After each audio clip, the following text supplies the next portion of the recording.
Hello students, हमारे YouTube channel वेद study classes में आपका स्वागत है। स्टूडेंट, आज हम जो वीडियो लेके आए हैं यह वीडियो भी वर्ग समीकरण या द्विघात समीकरण पर आधारित है। स्टूडेंट्स, देखते हैं प्रश्न। एक आदमी कुछ कलमों को 180 रुपये में खरीदता है। ठीक, यदि उसने उतने ही रुपये में 3 कलम अधिक खरीदता तो उसके कलमों का मूल्य 3 रुपये कम होता। तो उसने कितने कलम खरीदी? ठीक है, तो हमने माना उनके कलमों की संख्या यक्स है। क्योंकि कलम पूछा गया इसलिए हम यक्स को कलम को यक्स ही मानेंगे। तो माना कलमों की संख्या बराबर यक्स। ठीक है, अब कुल उसका जो बजट है 180 रुपया है। जो बजट व्यक्ति के पास बजट बन रहा है वो है 180 रुपये। ठीक है, तो अब कलम संख्या x है, तो अब एक कलम का मूल्य क्या होगा? लिखते हैं प्रति कलम मूल्य। कलम मूल्य, ठीक है, तो 180 रुपये में खरीदेगा कितना पेन? x। तो देखिए ये होगा फिर प्रति कलम का मूल्य। ठीक है, इसे आप ऐसे समझ सकते हैं। देखिए फिर समझते हैं आपको। इससे मान लीजिए अगर 180 रुपये उसके व्यक्ति के पास है, ठीक है, उसने मान लीजिए 10 कलम खरीदे। ठीक है, देखिए तो कितना 18 रुपया एक कलम पड़ रहा है। अब मान लीजिए फिर अगर वो कुछ कलम बढ़ा देता है, मान लीजिए 10 ना खरीद करके 12 कलम खरीदता है। ठीक है, 2 कलम ज़्यादा खरीदता है, तब देखिए फिर उसका मूल्य फिर अब कम पड़ेगा। 12 कलम 12, 6 12 पंचे 60। ठीक, यहाँ पे देखिए पहले 18 रुपया मूल्य हो रहा था, अब 15 रुपया। अब देखेंगे हम पहले से मूल्य में आपके मूल्य में कमी हो गई है, कमी 3 रुपये की हुई है। ठीक है, तो उसी तरीके से स्टूडेंट्स यहाँ भी आंसर हो सकता है। देखिए तो इस तरीके से एक कलम का मूल्य ये बना हमें। ठीक है, तो वहाँ पे जो अभी एग्जाम्पल बताए थे उसमें तो चूँकि पूर्णांक संख्या से भाग दिए थे, हमारा आंसर आ गया था। जहाँ पूर्णांक नहीं है, चर पद है, चर है, तो अभी आंसर नहीं है, बाद में देखेंगे इसका होता है फिर। अब देखिए अलिखित प्रश्नानुसार जो शर्त अनुसार ले सकते हैं। शर्त क्या है? शर्त ये है कि अगर उसने 3 कलम अधिक खरीदी होती तब जो है कलमों संख्या हो जाएगी फिर s+3। ठीक है, s+3। ओके, अब क्या है? अब लिखेंगे अब प्रति कलम का मूल्य क्या होगा? प्रति कलम मूल्य। आप समझिए धीरे धीरे। ठीक है, अब देखिए उसके पास रुपए वही हैं, रुपए 180 ही हैं। अब जो है जब 3 कलम ज़्यादा खरीदेगा तो फिर उसका जो प्रति कलम मूल्य होगा वो कम हो जाएगा। ठीक है, s+3 से भाग देंगे। ठीक, तो आप समझ सकते हैं, जैसे पहले देखिए x से भाग दिए थे। ठीक है, x में जोड़े हैं 3, मतलब इस x से s+3 ज़्यादा है। ठीक है, अब किसी भी संख्या में अगर हम ज़्यादा भाग देंगे, किसी संख्या में ज़्यादा से भाग देंगे, ठीक है, तो उसका जो मान होगा वो कम होगा। ठीक है, मतलब ये रुपया कम है, ये रुपया जो है आया है ये ज़्यादा रुपया है। तो यहाँ पे जो लिखा है कि प्रति कलम मूल्य उसके 3 रुपये कम होता है। तो अब यहाँ हम लिखेंगे कि इसका जो ये है ये 3 रुपये कम है इससे, मतलब इसमें घटाएंगे ये वाला। ठीक है, तो 180/x माइनस करेंगे 180/x+3। ठीक, तो मिले कितना? हमें मिलेगा फिर 3 रुपया, क्योंकि दोनों का अंतर ये जो है 3 रुपये कम है। ठीक है, ये 3 रुपये ज़्यादा है, इसलिए हम ये लिखते हैं। तो अब करते हैं नेक्स्ट में, अब करते हैं हल थोड़ा सा। यह तो हो जाएगा 180x प्लस 180 18 54 540। ठीक है, बटे में फिर देखिए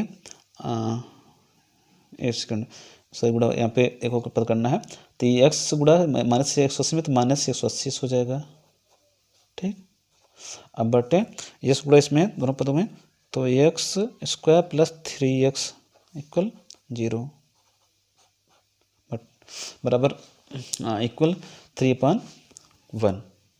ओके, अब देखते हैं और सर करते हैं। तो देखिए 180 यहाँ प्लस में है, 180s यहाँ 180s माइनस में है, ये दोनों कैंसिल हो जाएंगे। यहाँ बचेगा फिर 540 बटे एक्स स्क्वायर प्लस 3x बराबर 3/1। देखिए इससे 3 से कटेगा तो इसे हम कर लेते हैं सरल। तो 3 एकम 3, 3 8 24 0। ठीक है, अब हमारे फिर बनेगा यहाँ पे 180 पूरा कट रहा है बटे x square plus 3x okay equal 1/1। देखिए अब यहाँ कर रहे हैं हम बच गुणन, तो मिलेगा हमें फिर यहाँ पे आके देखते हैं हम लोग। तो क्या मिलेगा फिर, तो वही बचेगा कि एक्स स्क्वायर प्लस 3, क्योंकि एक एक में गुणा होना हो तो कुछ अंतर नहीं होगा, वही सेम चीज़ें होंगी, बराबर 180 हो जाएगा। ठीक है, यहाँ फिर से नेक्स्ट लेते हैं x square plus 3x minus 180 equal 0। तो अब देखिए गुणाखंड करेंगे बच्चों कि 180 का दो गुणनफल प्राप्त करेंगे, दोनों गुणनफल होना चाहिए 180 और अंतर 3 है। यहाँ पे अगर माइनस होता है तो हमें घटा कर लाना होता है, अगर यहाँ प्लस होता है तो जोड़ कर लाना होता है। यहाँ पे माइनस है इसलिए हमें 3 घटा कर लाना है। ठीक है, तो देखते हैं क्या है, ये है तो हमें मिल रहा है फिर 15 और 12। 15 में से 3 घटेगा तो 12 3, 15 में से 12 घटेगा 3 आएगा। ठीक है, और दोनों को घटाने गुणा करने पर 180 होगा। तो एक्स स्क्वायर प्लस 15 से पहले लिखते हैं, क्योंकि हमें जो है धनात्मक संख्या लानी पहले, तो इसलिए 12 बाद लिखते हैं 12x। ठीक है, ताकि दोनों घटे तो प्लस में बचें, तो इसलिए पहले हम प्लस रखते हैं, फिर माइनस 180 इक्वल 0। ओके, आप दोनों कॉमन लेंगे तो x कॉमन होगा तो x प्लस 15 आ जाएगा। ओके, यहाँ माइनस 12 कॉमन लेंगे तो ये 12, तो x प्लस 15 फिर इसमें भी होगा इक्वल 0। अब देखिए x प्लस 15 कॉमन ले लेते हैं। ठीक है, यहाँ से x यहाँ से 12 मिलता है हमें फिर इक्वल 0। अब देखेंगे अगर x प्लस 15 इक्वल 0 रखते हैं तो x मिलता है हमें माइनस 15, एक मूल मिल रहा है ऋणात्मक। ठीक है, तो पेनो संख्या ऋणात्मक नहीं हो सकती है, अतः हमारा आंसर ये नहीं होगा। फिर से रखते हैं अब यहाँ में करके, तो x माइनस 12 इक्वल 0 रखते हैं तो x मिलता हमें प्लस 12। ठीक है, ये पेनो संख्या हो सकती है। अब हमें सत्यापन करने पर पता चलेगा। ठीक है, करते हैं सत्यापन यहाँ पर, सत्यापन। ओके, तो अब देखिए कलम संख्या 12 हो गई है, कलम है बराबर 12। ठीक है, मूल्य है उसका जो बजट है 180, भाग देंगे 12 से तो 12 कम 12, 12 पंचे 60, 15 आ रहा है। ठीक है, अगर 180 दाम है उसका मूल्य है, सॉरी उसका जो 180, अगर कलम 3 ज़्यादा खरीद लेगा तो 15 खरीदेगा। ठीक है, तो देखिए 15 कलम 15 15 दूनी 30, 15 कलम 15 3 15 30। ठीक है, तो यहाँ पे 15 आ रहा था मूल्य, यहाँ पे 12 आ रहा है। ठीक है, तो देखिए 15 में से 12 जो है अंतर जो है 3 का है अतः हमारा आंसर 12 जो है सही है, आंसर 12। ठीक, तो स्टूडेंट देखते हैं एक विक्रेता अपनी एक वस्तु को 75 रुपये में बेचता है और उतना ही प्रतिशत लाभ कमाता है जितना उस वस्तु का क्रय मूल्य है, तो वस्तु का क्रय मूल्य ज्ञात कीजिए। ठीक है स्टूडेंट्स, देखिए यहाँ पे जो कि क्रय मूल्य पूछा है तो इसलिए हम x को क्रय मूल्य मानते हैं, तो माना क्रय मूल्य हमारा x है। ठीक है ना, अब देखिए इसी समय लिखते हैं लाभ परसेंट। देखिए इतना परसेंट लाभ कमाता है तो लाभ परसेंट कितना होगा, तो इसलिए लिख सकते हैं, इसलिए लाभ परसेंट क्या होगा, जितना क्रय मूल्य उतना लाभ परसेंट है, लाभ परसेंट इतना ही है, तो अतः x% लाभ भी है। ठीक है, अब यहाँ पे चूंकि विक्रय मूल्य दिया हुआ है, पुस्तक को बेचता जो वो है विक्रय मूल्य। ठीक है, तो कितना है 75 रुपये। ठीक, अगर हम शर्त यहाँ पे सूत्र लगा लें उसका क्रय मूल्य का, तो हमें देखिए क्या मिलता है फिर। ठीक है, तो क्रय मूल्य बराबर सूत्र होता है, लिखते हैं डायरेक्ट, तो विक्रय मूल्य होता है, ठीक है, गुणे 100, ठीक है, बटे यहाँ लाभ हुआ है तो इस फिर होगा फिर 100 प्लस लाभ। अगर हानि होती है तो यहाँ पे हानि जगह माइनस हो जाता है, फिर लाभ परसेंट लिखते हैं यहाँ पे, लाभ प्रतिशत। ठीक है। तो चूंकि देखिए क्रय मूल्य कितना है x, तो यहाँ पे x देते हैं, यहाँ पे इधर तरफ बाएं साइड में। अब विक्रय मूल्य कितना है 75, 75 देते हैं। ओके, अब 100 लिखते हैं, यहाँ पे 100 लिखते हैं। फिर अब 100 प्लस लाभ परसेंट 100 करके लाभ कितना है x, लाभ परसेंट भी x ही है, तो केवल x लिखते हैं, ठीक, परसेंटेज नहीं लगाते हैं। ओके, अब करते हैं फिर बज गुणन। देखिए मिले कितना फिर हमें, देखिए तो देखिए गुणा इसमें होगा, ठीक है, ऐसे बज गुणन में 3 से गुणा, तो मिलेगा फिर 100 गुणे x 100x हो जाएगा, प्लस गुणा एस स्क्वायर हो जाएगा, इक्वल फिर 7500, ठीक है। ओके, अब नेक्स्ट लेते हैं, देखिए 100x प्लस x फिर से लिखना पड़ेगा, पहले स्क्वायर को ले लेते हैं, घात को घटते क्रम में, स्क्वायर प्लस 100x माइनस इसको अगर 75 माइनस 7500, ठीक है, इक्वल 0। तो अब स्टूडेंट्स हम क्या करते हैं, यहाँ पे मेरे वर्ग समीकरण मिल गया है, तो हम केवल 7500 गुणनखंड करते हैं, तो दोनों गुणनखंड प्राप्त करते हैं, दोनों गुणनफल 75 होना चाहिए, यहाँ पे माइनस है इसलिए अंतर 100 होना चाहिए। देखिए 150 और 50 मिल रहा है, 150 15 25 75, ठीक है, 750 7500 हो जाएगा, और 150 में से 150 में से घटे 50 तो 100 हो जाएगा, ठीक है। तो हमें 150 और 50 मिला है गुणनखंड। स्टूडेंट बढ़ाते हैं आगे, तो x square plus 150x minus 50x, ठीक है, तक घट के हमें 100 मिल जाए, फिर माइनस 7500 कर लेते हैं, इक्वल 0। ओके, क्या करते हैं, यहाँ दोनों को कॉमन ले लेते हैं, तो x कॉमन लेगा तो x प्लस 150 आ जाएगा, ठीक है। अब फिर यहाँ पे माइनस 50 कॉमन लेते हैं, तो ये x माइनस प्लस हो जाएगा, तो प्लस दोनों प्लस प्लस है, तो यहाँ पे भी 150 ही होगा, ठीक है, बराबर फिर 0, ठीक है। अब देखिए s प्लस 150 कॉमन लेते हैं, ये बोला, तो s प्लस 150 कॉमन, तो देखिए भाग देखिए इसमें, तो ये कट जाएगा, यहाँ बचेगा ये x, यहाँ बचेगा -50, ठीक, इक्वल रखते हैं 0।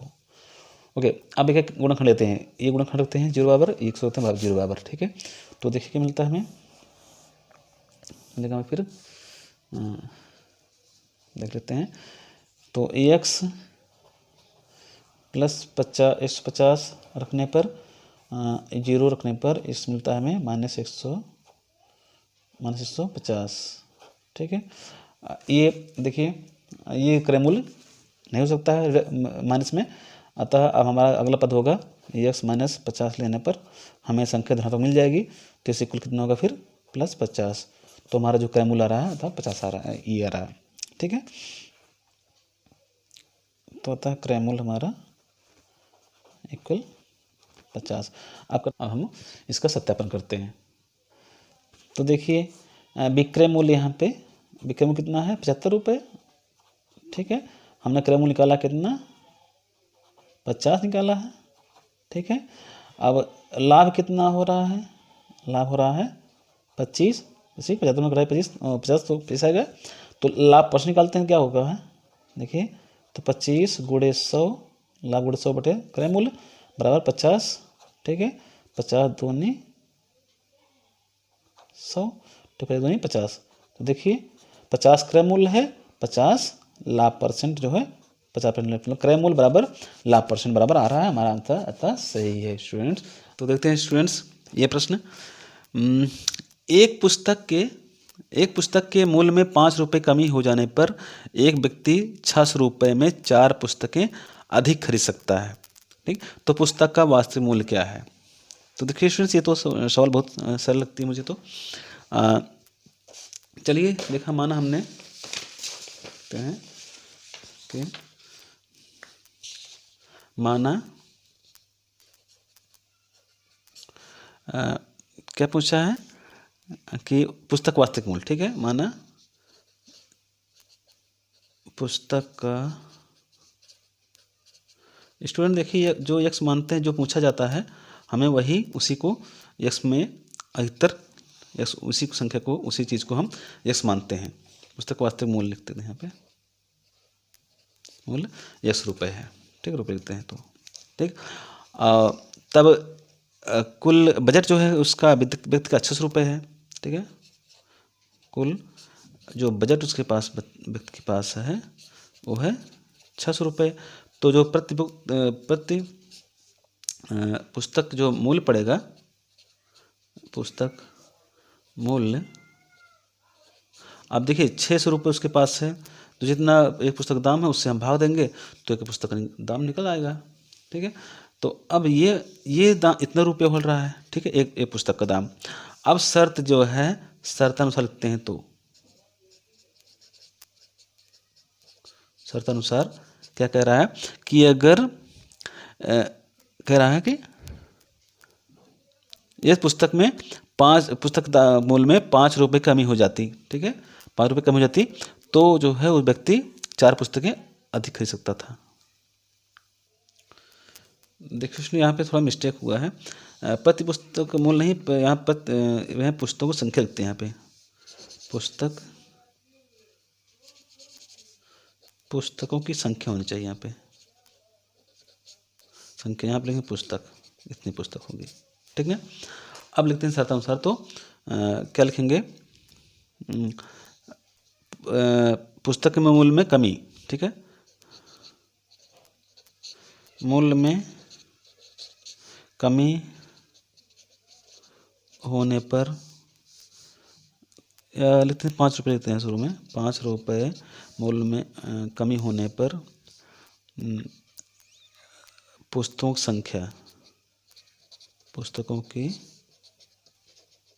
संख्या लिखेंगे। कितना हो जाए, संख्या हो जाएगी 600 में। देखिए 600 में पहले मूल्य था x, अब 5 रुपये कम हो गया है तो हमारा जो मूल्य हो जाएगा फिर x माइनस 5 हो जाएगा। ठीक, तो इतनी पुस्तक तो फिर मिलेंगी। इसको अगर हम आपको पूर्णांकों में समझाएं तो हम आपको ऐसे समझ सकते हैं। देखिए क्या करते हैं कि माना किसी व्यक्ति के पास, ठीक है, 100 रुपये है। ठीक, एक पुस्तक दाम 25 रुपया है। ठीक, तो अब कितनी पुस्तक खरीद सकता है वो, 25 भाग देंगे तो 25 चौका 100, तो 4 पुस्तक पाएगा। अगर उसी व्यक्ति के पास 100 रुपये हैं, अगर दाम में 5 रुपये कमी हो जाएगी तो मिलेगा फिर 20 रुपये में पुस्तक। तो देखिए, तो 20 भाग देंगे 100 में, 20 पंचे 100, तो उस व्यक्ति को 5 पुस्तक मिल जाएंगी, मतलब पहले से एक पुस्तक ज़्यादा मिलेगी। ठीक, इसी तरीके से ये समझते हैं कि ये पुस्तक है, ये पुस्तक पहले पुस्तक मिल रही थी 600/x। ठीक है, अब मिल रही पुस्तक 600/x - 5। अब इसमें कह रहा कि जो है जो पुस्तकों का अंतर है वो व्यक्ति 4 पुस्तक अधिक कर सकता है, मतलब ये पुस्तक ये 4 इससे ज़्यादा है। तो लिखते हैं शर्तानुसार, तो मतलब कि 600/x - 5। ठीक है, माइनस 600/x। देखिए यहाँ पे x है, चूंकि इस x से इस संख्या x - 5 कम है। किसी संख्या में अगर कम से भाग देंगे तो ज़्यादा आएगा, मतलब ये भिन्न बड़ा है, ये भिन्न छोटा है। तो हमें घटाते घटाते समय, लिखते समय हमें ध्यान देना होता है कि कौन सी संख्या बड़ी हो रही है, कौन सी संख्या छोटी हो रही है। तो बड़ी में छोटी घटाते हैं तभी हमारा आंसर सही आता है, तो फिर आंसर बाद में गलत बताता है। ठीक है, तो कितना हो रहा है, 4 आंसर है इसमें। अंतर कितना पुस्तकों, 4। ठीक, तो अब देखिए अब करेंगे हल, तो फिर इसमें गुणा का 6 से, तो इसमें चूंकि हर बराबर करेंगे दोनों का। ठीक है, तो दोनों आपस में गुणा होंगे और आंसर हर में एक दूसरे के आंसर में एक दूसरे गुणा होंगे। तो फिर यहाँ पर जाकर 600x। ठीक है, इस गुणा का यहाँ पे तो माइनस, देखिए माइनस यहाँ पे 600 - x होगा, 600x। यहाँ माइनस, ये प्लस 5 × 30, 3000 आ जाएगा। ठीक है, बटे में तो x गुणा x² हो जाएगा -5x। ठीक, इक्वल 4 ही लिखते हैं अभी थोड़ी देर। ओके, हाँ, तो अब देखिए थोड़ा सा और देखिए यहाँ पे 600x प्लस में 600x माइनस में ये दोनों कैंसिल हो जाएंगे, बचेगा ऊपर 3000। ठीक है, अगर चाहे तो हम 3000 को इससे सरल कर लें तो हमें बच गुणा में आसानी हो जाएगी। ठीक, तो 4 करते हैं सरल इसे, तो ये प्लस में चुकी है, 4 × 7 = 28, 2 बचा, 4 × 5 = 20, 50। ठीक है, अब देखिए यहाँ पे 1 बचा है तो x² - 5x गुणा 1 में, तो हमें बचेगा यही मिलेगा, फिर यही x² - 5x ही। ठीक है, इक्वल 750 हो जाएगा। ठीक, अब देखेंगे नीचे तो x² - 5x - 750 इक्वल 0। ठीक है, अब स्टूडेंट्स हमें क्या करना है, दो संख्याएं लेंगे गुणनखंड के रूप में जिनका गुणनफल 750 हो और अंतर 5 हो, ठीक है। तो हमें 2530 मिल जाएगा। 25×3 = 75, मतलब 750। अब 25 में से 30 में से 25 जाएगा तो फिर 5 मिलेगा। तो यही करते हैं गुणनखंड इसमें हम, ठीक है। तो s² - 30 पहले लिखते हैं, क्योंकि हमें माइनस से पहले चाहिए। तो फिर लिखते हैं यहाँ पे प्लस में 25, ठीक है, -750 = 0। ओके। अब फिर देखते थोड़ा नीचे और, तो अब दोनों को लेके कॉमन हम, तो यहाँ देखिए कॉमन लेने पे यहाँ से बचेगा, यहाँ -30 बचेगा, यहाँ फिर यहाँ पे लिखे हैं, तो यहाँ 25 कॉमन लेते हैं, ठीक है। तो यहाँ पे x बचेगा, माइनस प्लस हो जाएगा क्या, ठीक है, यहाँ प्लस कॉमन है, ठीक है। तो फिर यहाँ पे माइनस हो जाएगा, फिर प्लस माइनस माइनस होता है, 25×3 = 75, 30 इसमें ही हो जाएगा, ठीक है, = 0। दोनों ब्रैकेट के अंदर चीज़ें समान है, अतः हमारा गुणनखंड सही जा रहा है, ठीक है। अब एक स्टेप और ले सकते हैं नीचे हम, तो x - 30, ठीक है, कॉमन ले देंगे, तो यहाँ बचेगा, फिर यहाँ x + 25 यहाँ बचेगा, ठीक, इक्वल रखते हैं 0। ओके। अब आते हैं यहाँ ऊपर थोड़ा से, ठीक है। तो हमें मिल जाएगा कितना, देखिए अब x - 30 = 0 रखने पर हमें x मिलता है +30, एक मूल्य हो गया इस द्विघात समीकरण का, और दूसरा x प्लस या लिखते हैं, या x + 25 रखने पर 0, x मिलेगा हमें -25, ठीक है। क्योंकि किसी वस्तु का मूल्य माइनस नहीं हो सकता है ऋणात्मक में, ठीक है, इसलिए आंसर हमारा ये नहीं होगा कि हमें जो है आंसर होगा s = 30। जो दाम होगा पुस्तक का वो होगा 30 रुपये, ठीक है। अब यहाँ पे सत्यापन करते हैं, तो देखिए सत्यापन कर सकते हैं, सत्यापन कर लेते हैं। देखिए अब चूंकि 600 कुल उस व्यक्ति के पास रुपए हैं, ठीक है। अगर पहले जो दाम था 30 रुपये यहाँ मिला हमें, ठीक है, तो 30 दूनी 60, कितना मिलता, 20, हाँ 20 पुस्तक मिलती से, ठीक है। अगर अब 600 रुपये हैं, अगर वही दाम अगर 30 रुपये ना हो करके अगर दाम 25 रुपये हो जाएगा, मतलब 5 रुपये कमी हो जाएगी, तो 25 हो जाएगा, तो कितना फिर मिलेगा, 25 51 25 दूनी 50, 25 चौके 100, 24, ठीक है। देखिए अब ये 24 पुस्तक मिल रही है, वहाँ पे 20 पुस्तक, देखिए पहले से अब 4 पुस्तक ज़्यादा मिल रही है, मतलब 20 दाम घटने पर, ठीक है। तो अतः हम आंसर सही आ रहा है। ओके। तो आइए स्टूडेंट्स ये प्रश्न देखते हैं कि कक्षा के टेस्ट में कुणाल को गणित और अंग्रेजी में कुल 40 अंक मिलते हैं, ठीक। यदि वह गणित में 3 अंक अधिक और अंग्रेजी में 4 अंक कम पाता तो उसके प्राप्त अंकों का गुणनफल 360 होता। तो दोनों विषयों के अलग अलग कितने अंक मिले। तो देखिए स्टूडेंट्स यहाँ पे गणित और अंग्रेजी में दोनों मिलाकर के 40 अंक हैं, ठीक है। हम माना एक विषय का मान लेते हैं कि माना गणित में अंक मिले उसे x, ठीक है। अब चूंकि दोनों को मिला करके 40 है, तो अगर गणित का x है, तो अगर तो x अगर घटा देंगे हम 40 में, तो हमें अंग्रेजी का अंक मिल जाएगा। तो इसलिए देखेंगे अंग्रेजी का अंक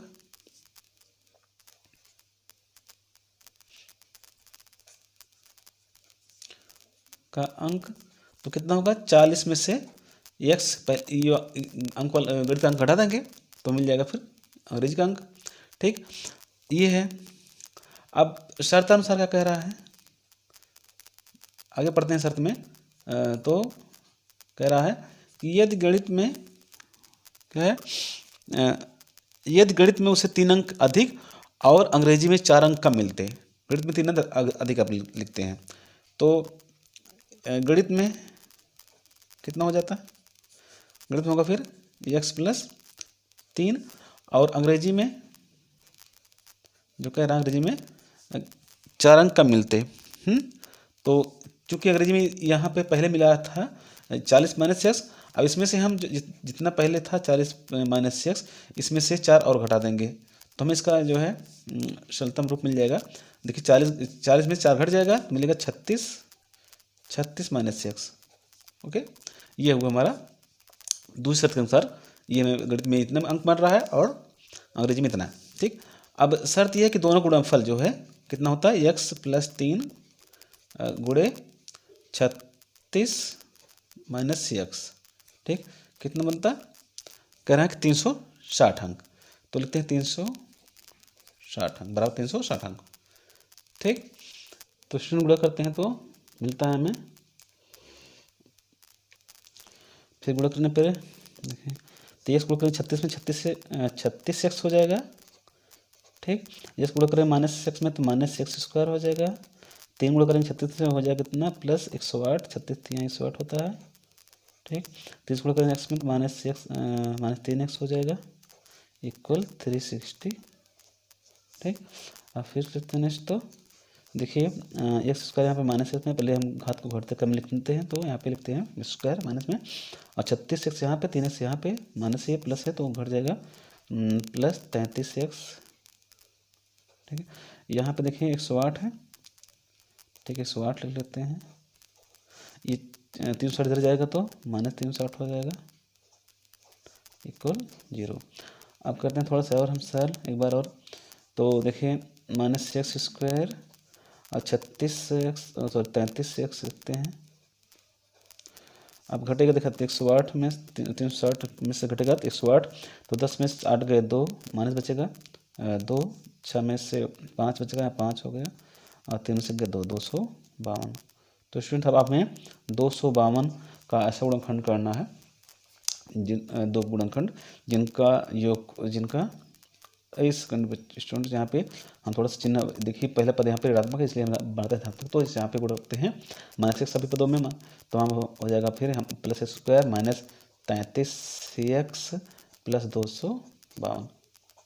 ठीक, अब स्टूडेंट करते हैं गुणनखंड 252 किस तरह से कि दोनों का दो गुणनखंड प्राप्त करेंगे, जिन दोनों गुणनफल होगा 252 और यहाँ पर योगफल होगा 33। ठीक है, तो देखिए क्या होता है, देखिए हमें क्या मिलेगा, 252 को ऐसे लिख देते हैं, गुणनखंड प्राप्त करते हैं, भाज्य गुणनखंड 2 2 4 2 6 12 2 6 12 2 3 6, तो 3 से 3 2 6 3 कम 3। ठीक है, और देखिए और क्या कहते हैं कि 3 7 21। ठीक है, 7 कम 7 7 21 और 4 दिन 12। ठीक है, 12 और 21 33 का 12 प्लस 21।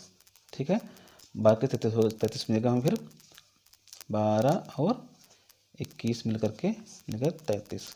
ठीक है, तो बच्चों हमें मिलता है फिर 12 और 21 गुणनखंड। ठीक है, तो जिनका गुणनफल 252 हो जाएगा और योगफल 33 होगा। ठीक है, तो x square minus 12 x minus 21 x, ठीक, प्लस 252 इक्वल 0।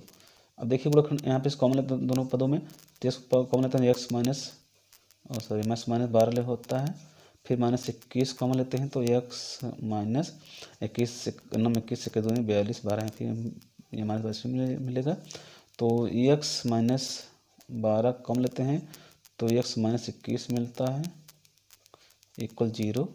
तो देखिए स्टूडेंट हमें मिल रहा है एस इक्वल एक तो प्लस 12 और फिर प्लस 21। तो हमारे पास दो ऑप्शन निकलते हैं, क्योंकि इस द्विघात समीकरण का मूल जो निकला है, दो निकले हैं, दोनों धनात्मक, तो हमारे पास दो संख्या हो सकती हैं, 12 या तो 21। या तो गणित में 12 होगा या तो गणित में 21 होगा। ठीक है, तो अब यहाँ अगर देखें तो अगर हम गणित में लेते हैं 12, गणित में 12 लें तो अंग्रेजी में कितना हो जाएगा 40 माइनस 12, तो हो जाएगा देखिए 10 में से हो गए 8 और 3 में से गए 2 28।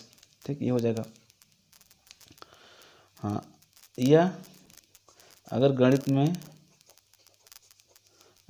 21 होगा तो फिर अंग्रेजी में 40 में कटाएंगे 21। ठीक है, तो कितना मिलेगा 10 में के 9, 3 में से 2 गए 1 19। तो इस सत्यापन देते हैं स्टूडेंट यहाँ पे, तो सत्यापन क्या होगा, ये सत्यापन गलत हो रहा है, तो सत्यापन देखते हैं कैसे है। सत्यापन में कह रहा है कि अगर गणित में 3 अंक अधिक होते, ठीक है, तो 12 अभी है, 3 अंक होता तो 12 + 3 मतलब 15 हो जाता, ठीक है। और अंग्रेजी में 28 है, अंग्रेजी में अगर 4 अंक कम होते मतलब होता कितना, तो 24 अंक होता, ठीक। तो कितना गुणनफल होता है, 24 × 5 = 120 हासिल 12, 24 × 24 12 36। तो इस प्रकार से गुणनफल हमारा 360 हो रहा है। या दूसरे शर्त अनुसार ये लेते हैं, जो हमारा दूसरा आंसर आया है अंग्रेजी में 21 और गणित में 21 और अंग्रेजी में 19। तो सत्यापन देखेंगे तो क्या होगा फिर, अंग्रेजी में कह रहा है कि 21 इसे है, अभी अगर 3 अंक अधिक होते तो मिलता हमें फिर 3 अंक, 21 3 24 अंक। या अंग्रेजी में जैसे 19 है, अगर इनमें 4 अंक कम होता तो मिलता कितना फिर, देखिए 15 अंक, मतलब वही शर्त हुई फिर। तो मतलब 15 × 60, 15 × 30 30 6 36, यहाँ पर भी 360 हो रहा है। अतः आंसर जो है यहाँ पे अंग्रेजी में जो आ रहा है 12 या 28 या 21 या 19 आंसर सही है, ठीक है। चलते हैं हम क्वेश्चन पे। अगला क्वेश्चन पढ़ते हैं। अगला क्वेश्चन क्या है कि कुछ विद्यार्थी पिकनिक पर जाने की योजना बनाते हैं, या कुछ विद्यार्थियों ने पिकनिक पर जाने की योजना बनाई। तो भोजन का कुल बजट 2000 रुपये था, ठीक। लेकिन 5 विद्यार्थियों के पिकनिक में शामिल न होने पर प्रत्येक सदस्य पर 20 रुपये खर्च बढ़ जाता है, ठीक। तो ज्ञात कीजिए कि पिकनिक पर कितने विद्यार्थी गए और प्रत्येक को भोजन के लिए कितना चुकाना पड़ा, ठीक है। तो देखिए यहाँ क्या है, तो देखिए स्टूडेंट्स, हम मानते हैं कि विद्यार्थी संख्या जो है x थी, ठीक है। माना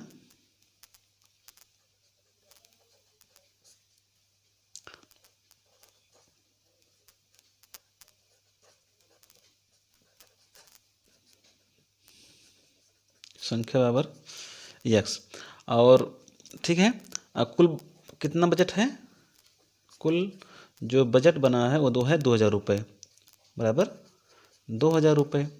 तो प्रति विद्यार्थी खर्च कितना पड़ेगा फिर, आप समझ सकते हैं। वैसे आपको बताते हैं कैसे होगा ये,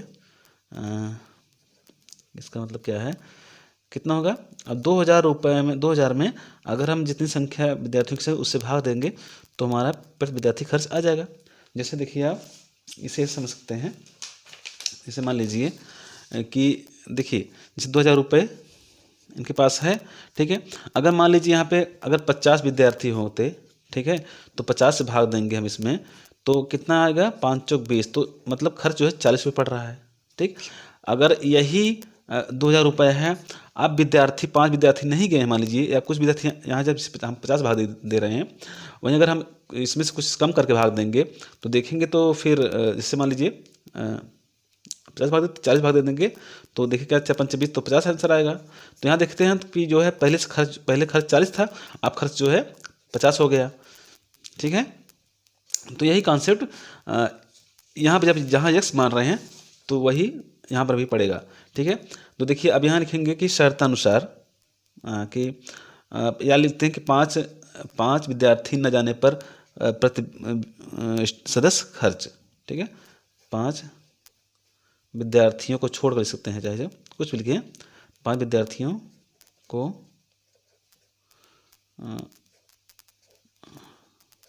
छोड़ने पर प्रति विद्यार्थी खर्च, प्रति सदस्य लिख सकते हैं, क्योंकि उसमें सदस्य कुछ और व्यक्ति होंगे, विद्यार्थी नहीं होंगे।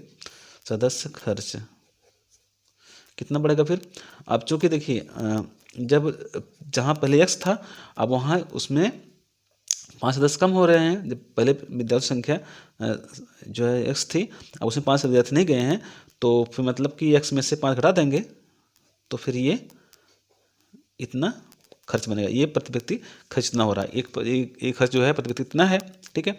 अब देखिए, अब चूँकि पहले हम x से भाग दिए थे, अब x - 5 भाग दे रहे हैं, तो मतलब पहले ज़्यादा संख्या से भाग दिए थे, कम संख्या से भाग दे रहे हैं, ठीक है। जैसे देखिए, जैसे कि समझ सकते हैं कि यहाँ देखिए विद्यार्थी संख्या जो है ज़्यादा है, ठीक है, यहाँ विद्यार्थी संख्या कम है। तो ज़्यादा से किसी संख्या में भाग देंगे तो उसका जो भागफल आएगा वो कम आएगा। की संख्या में कम संख्या से भाग देंगे, जैसे 2000 में कम से भाग देंगे तो इसको उसका भागफल ज़्यादा आएगा। तो मतलब ये ज़्यादा खर्च पड़ रहा है, ये खर्च कम पड़ रहा है, मतलब कि जो 20 रुपये ज़्यादा हो रहा है सवाल को देखिए प्रश्न में, तो 20 रुपये ये ज़्यादा है, मतलब इसमें से अगर ये घटाएंगे तो हमें 20 मिलेगा। ठीक, तो यही लिखते हैं हम यहाँ पे कि शर्तानुसार लिख सकते हैं। तो देखिए इसमें से चूँकि ये वाला ज़्यादा है तो ज़्यादा में से कम घटा दें हम इसमें से करके 2000 बटे x माइनस 5 माइनस 2000 बटे एक्स इक्वल आएगा 20, क्योंकि दोनों खर्चों में अंतर 20 रुपये का है। ठीक, अब देखिए नेक्स्ट करते हैं, तो अब इसे करते हैं हल। यस गुणे 2000 एक्स आ गया, ठीक है, और फिर गुणा करेंगे 2000 से इसमें कितना एक्स माइनस 5 में, तो मिलेगा माइनस 2000 एक्स, ठीक है, ये फिर माइनस माइनस प्लस हो जाएगा, प्लस 2 पंचे 10,000 बटे में एक्स गुणा करेंगे एक्स माइनस 5 में, तो एक्स स्क्वायर माइनस 5x हो जाएगा इक्वल 20 कर लेते हैं। ठीक है, अब देखिए ये माइनस में है, ये प्लस में है, कट जाएगा, तो अब बचेगा 10,000 यहाँ पे, बटे करते हैं आप चाहे इसे हम कर लेते सरल यहाँ से तो ठीक हो जाएगा। 20 का नाम 20 पंचे 100 500 आ गया। ठीक है, अब देखिए तो एक्स का माइनस 5 से गुणा करेंगे, अगर बच गुणा तो इससे यहाँ से तो एक में गुणा होगा तो मिलेगा वहाँ पे x square minus 5x। Okay, ये 5 इधर जाएगा तो इधर आके फिर माइनस 500 हो जाएगा। ठीक है, इक्वल 0। तो स्टूडेंट हमें मिल गया है वर्ग समीकरण यहाँ पे। ठीक है, अब देखिए वर्ग समीकरण करते हैं हल, तो फिर मिलता है अब गुणनखंड 500 को प्राप्त करेंगे, दिन का गुणनफल 500 और अंतर 5 हो। ठीक है, इसे तो हमें मिलेगा फिर 25 20, 25 दूनी 50, 25 ठीक, 25 में 20 गए 5। ठीक है, तो हम यहाँ लेते हैं फिर एक्स स्क्वायर माइनस 25x, ठीक है, अब प्लस 20 रखते हैं ताकि घट जाए, माइनस फिर 500 इक्वल 0। ठीक, अब दोनों में से कॉमन लेते हैं तो हम x कॉमन लेंगे तो x माइनस 25 आएगा, और फिर कॉमन में 20 लेंगे तो x माइनस यहाँ पे 25 फिर मिलेगा हमें इक्वल 0। ठीक है, देखिए ये x माइनस 25 कॉमन मिल रहा है, कॉमन, तो यहाँ पे फिर x कॉमन, यहाँ से बचा x बचा, यहाँ प्लस 20 बच रहा है इक्वल 0। तो देखिए हमारे पास हमें दो मूल मिलेंगे इस वर्ग समीकरण के, तो x माइनस 25 बराबर 0 लेंगे तो ये इक्वल मिलेगा हमें प्लस 25। ठीक है, ये और x प्लस अगर 20 रखेंगे बराबर 0 तो x इक्वल मिलेगा माइनस 20। ठीक है, तो विद्यार्थी संख्या माइनस 20 मतलब ऋणात्मक से नहीं हो सकती है, इसलिए संख्या जो होगी वो 25 होगी, विद्यार्थी संख्या 25 होगी, अतः